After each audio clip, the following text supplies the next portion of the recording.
welcome to our second part of Q&A about dyslexia, dysgraphia, dyscalculia. We are here at the end of October. It is the end of Dyslexia Awareness Month.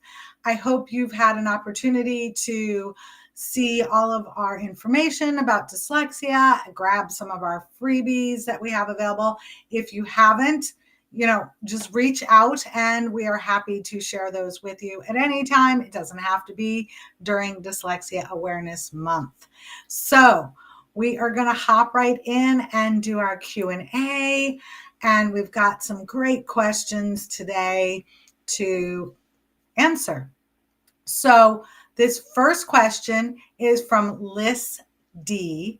And it says, my daughter is feeling dumb because she can't read and understand the things other kids can. How can I help her? Well, Liz, I wrote a book called I Am Not Dumb, I Am Dyslexic. And I'm not sure if it's showing up backwards right now, but the book is written for parents to be able to know how to help their kids not feel like they're dumb and to understand more about dyslexia, dysgraphia, and dyscalculia. And I wrote that book, titled it, should I say, I Am Not Dumb, because so many times we as dyslexics start to feel like we're dumb, or we're called lazy or stupid, or well, when my daughter got diagnosed with dyslexia, I remember, I will never forget, one of my husband's cousins said, really? She's dyslexic? She doesn't seem like she's like unintelligent or got some, mental challenges. And so people have these ideas of what dyslexia is. So to answer or to address the part about feeling dumb, it is what I try to explain to parents a lot, and usually it's parents who are not the dyslexic gene, right? So they don't understand at all what their child is feeling. A lot of times when kids get older, they've been labeled by teachers, parents, classmates, siblings. And so then they just start to feel that they are less than, and they give up on themselves and they just don't try anymore. That's where the laziness comes in, is people are looking at them as lazy, but they've just really given up on themselves. I literally just yesterday went to the post office. I was mailing packages to our new clients, and this the postal person, I don't know what the proper name is, but she said, oh, you're a tutor. What kind of tutor are you? And I said, oh, I specialize in dyslexia, dysgraphia, and dyscalculia. And she said, well, I don't think my grandson has any of those things. I think he's just lazy. And I said, well, that's a very common label for people with dyslexia. So I suggested that she look through my checklist to see if her grandson has some of the characteristics of dyslexia because of that, because she literally said he's lazy. And, some people are lazy, but most dyslexic people just kind of give up.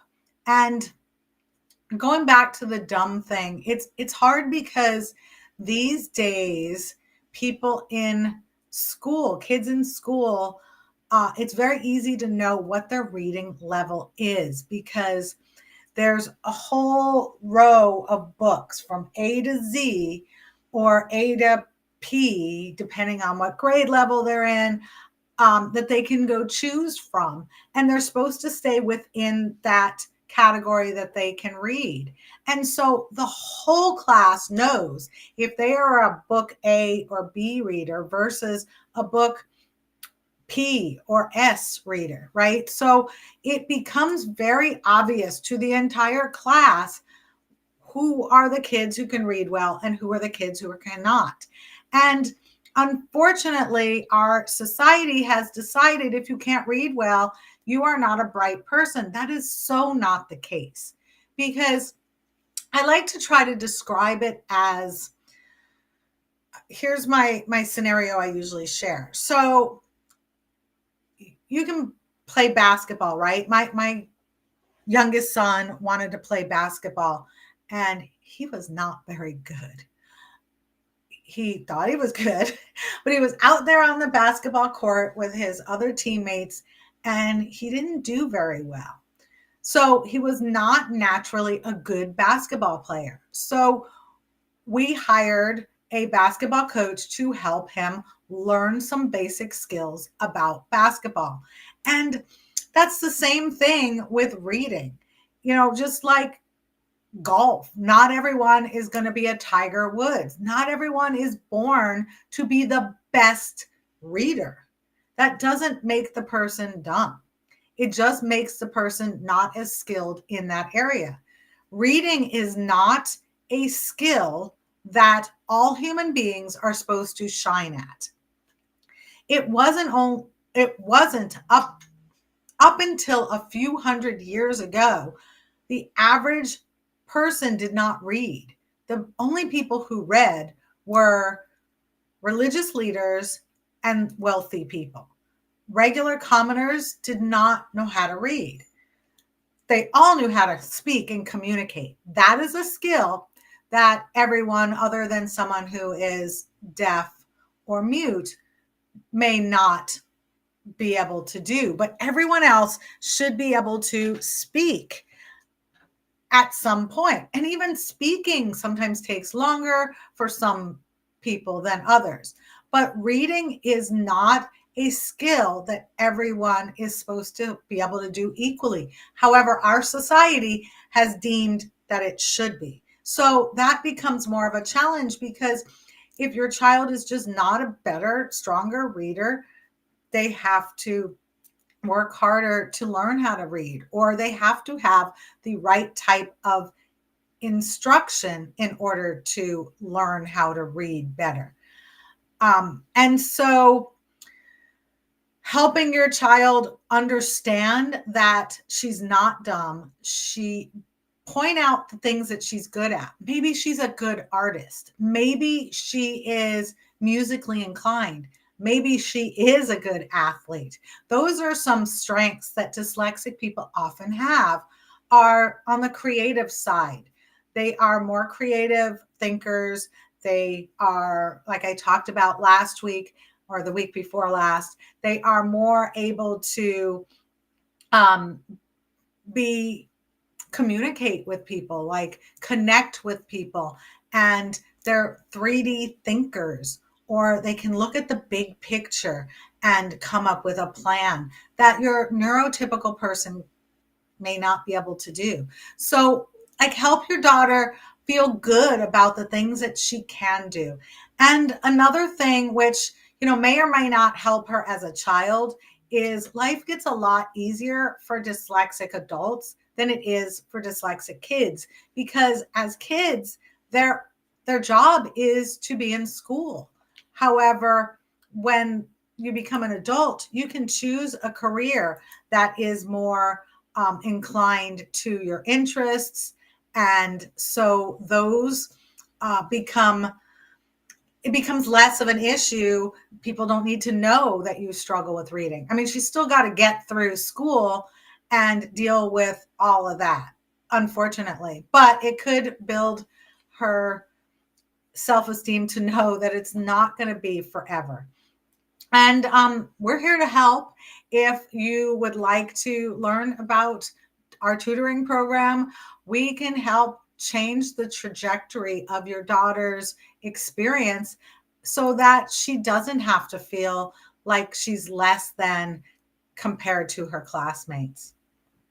Hope that answered your question, Liz.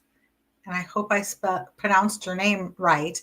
It's Lys. I'm assuming that Y is making a short I sound, but names don't always follow rules.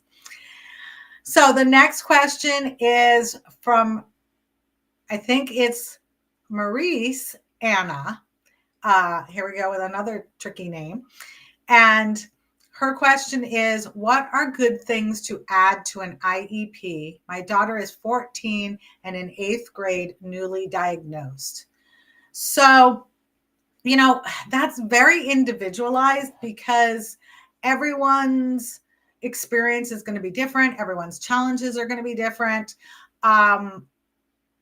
For my second youngest, probably all of my kids actually, more testing time. That's probably one that would be overall in general for everyone. For my daughter, she wasn't supposed to have to read out loud. She wasn't supposed to participate in popcorn reading because those were challenges for her. And reading out loud was an uncomfortable situation. And so she didn't want to be embarrassed in front of her classmates. My daughter was also able to leave the classroom and go to the special ed service room to take her tests. They could read the test to her. And let me think, what else? What other accommodations? For my youngest son, he had accommodations where he didn't have to write as many sentences, but that's very specific to him because he just did not have the skills in 8th grade to write a couple of pages of papers, for a couple of pages for his papers. So he only had to write 4 paragraphs. And then we started working with him during the summer between 8th grade and 9th grade.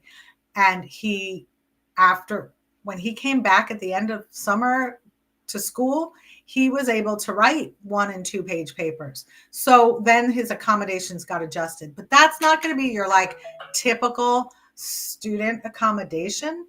We have an accommodation checklist, which I encourage families to use, and every year to look through it and see which accommodations are most appropriate for your child that year. So if you'd like a copy of that accommodation checklist, we can share that with you. I don't know if my assistant Angie is on right now and if she can share a link to that, but if she is, Angie, please post that on here. So that checklist can be really helpful to come up with accommodations for your daughter. And, accommodations are going to vary based on their age as well. My second youngest child, we got a 504 in place when he was getting ready to graduate from high school and he was taking the high school exit exam. And so it was more time and I forget what else. There was only 4 things. That wasn't an IEP though. That was the 504. He didn't qualify for an IEP. But yeah, so I would start off with our checklist and just look through it and see what things to ask for. Okay, next question. Heather H. I'm curious, is it possible to have all or multiple kinds of dysgraphia? It's possible to have, I guess you could possibly have all of the kinds of dysgraphia. It is absolutely possible. That is heavy. If someone has I think there's 5 or 6 kinds of dysgraphia. But absolutely, yes. And when I first read this before coming on, I read it as, is it possible to have all kinds of the dysses? So that's a common question parents ask. And so I'll just answer that. Yes, it's possible to have dyslexia, dysgraphia, dyscalculia. My youngest son has 8 neurodiversities. So yes, it makes life a little bit more challenging, and it's very possible. I always joke and say all of the neurodiversities like to hang out together like cousins. So, you don't want to go to a party by yourself. That's like our brain. Our brain's the party. And so all of these neurodiversities are a part of it.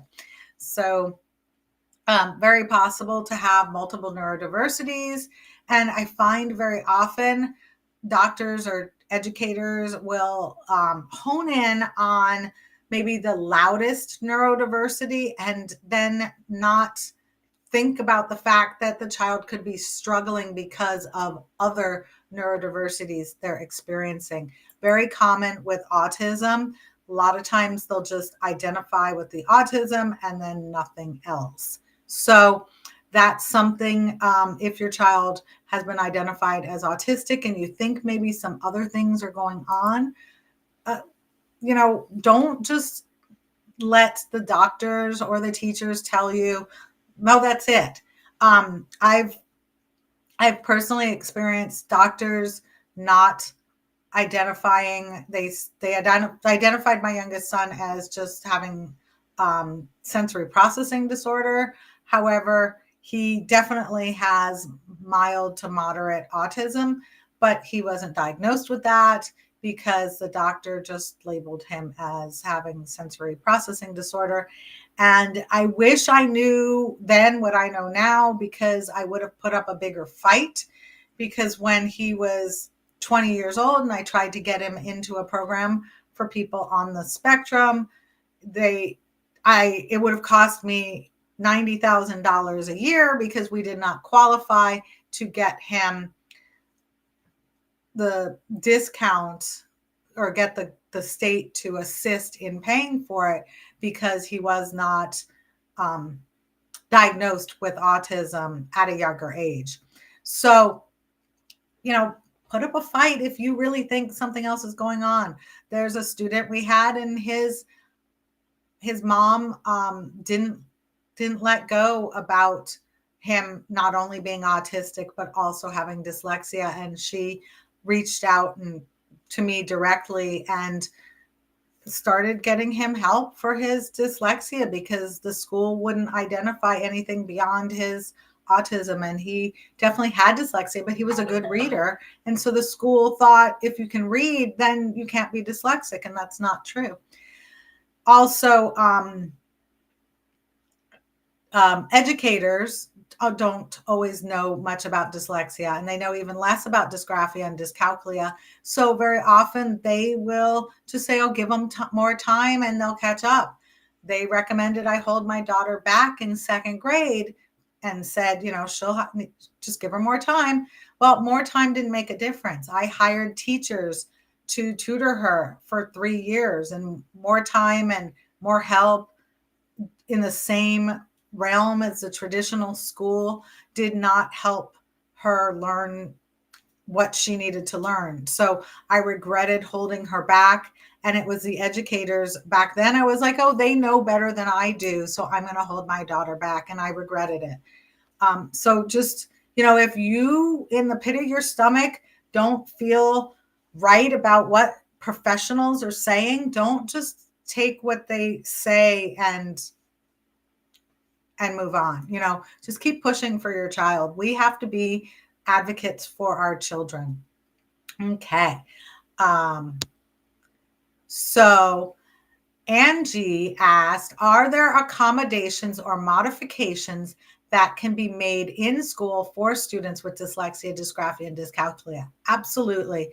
And it depends on the schools being cooperative. If you don't get an IEP, they can still make accommodations.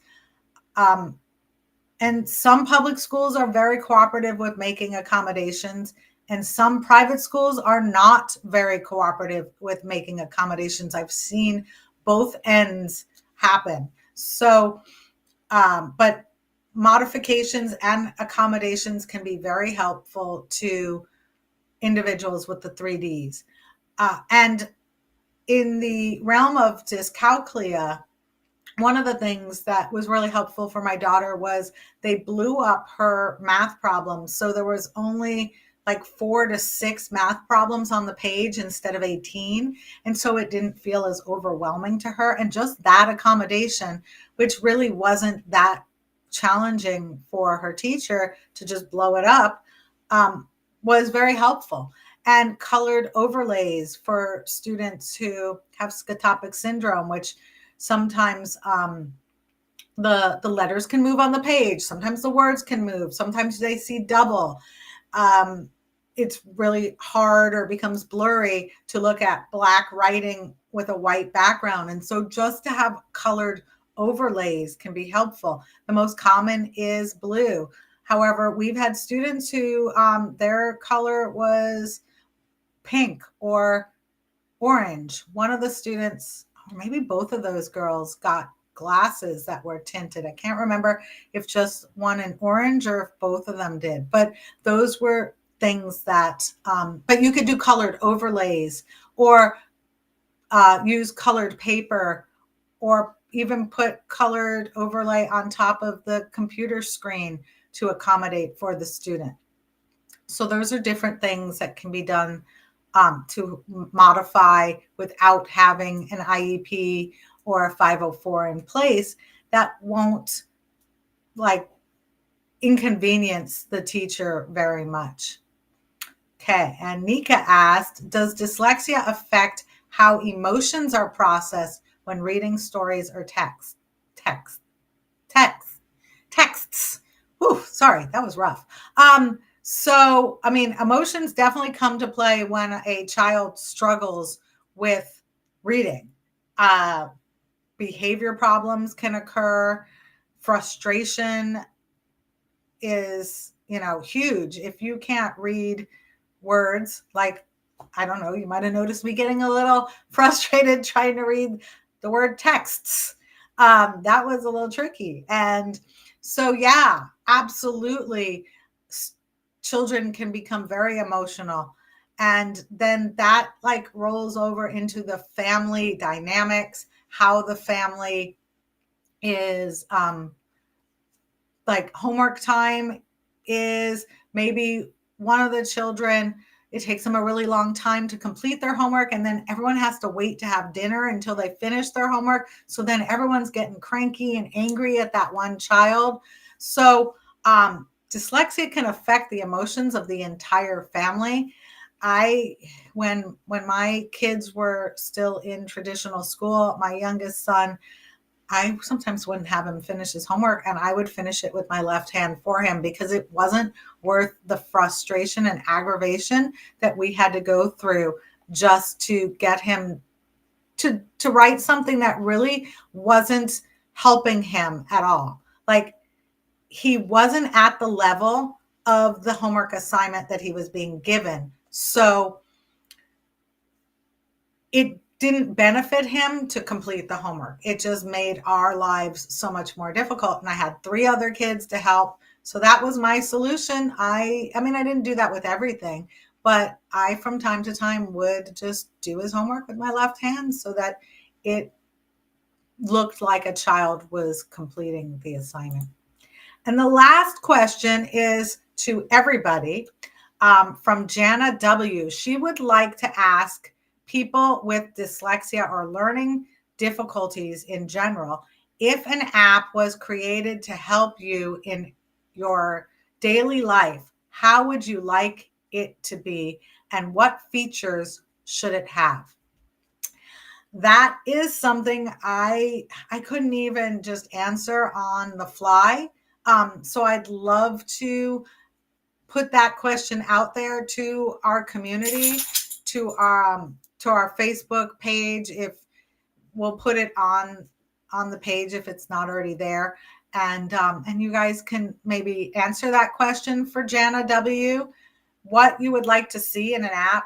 I know I have been playing Duolingo, and I say playing, I don't know, doing Duolingo, and I find the process of Duolingo to be a great process for the dyslexic mind. It has you listen to it, you say it out loud, you have to type it.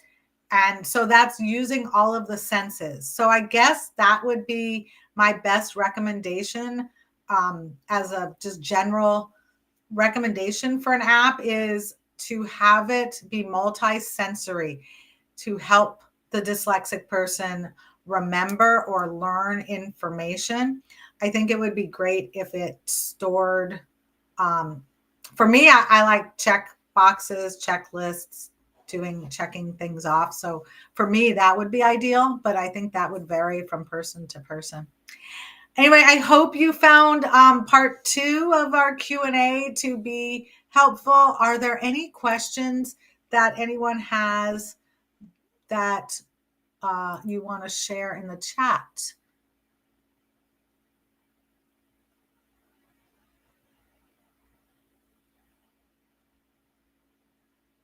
Okay. Hi. Never miss a comment. Okay. All right. Well, we will disregard that Rocky person. And I don't think there are any questions. So thanks, Angie, for adding the accommodation checklist. And also, yes, if you want to learn more about our tutoring services, if we can help your child, please schedule a consultation call with me. It's completely free. And if we cannot help you, I will do my best to direct you to the right direction to go to get help. If you want to learn more about dyslexia, dysgraphia, dyscalculia, we have a YouTube channel and lots of videos on there with lots of information. I also have a podcast and I interview other experts about dyslexia, dysgraphia, dyscalculia, and similar or other learning disabilities. So be sure to check out our podcast. It is available on Spotify and any other podcast platforms. And then we also have the videos on our YouTube channel. I hope everyone has a fabulous rest of their month of dyslexia awareness, and happy Halloween to everyone tomorrow. Be safe, and until next time, be sure to subscribe to our YouTube channel.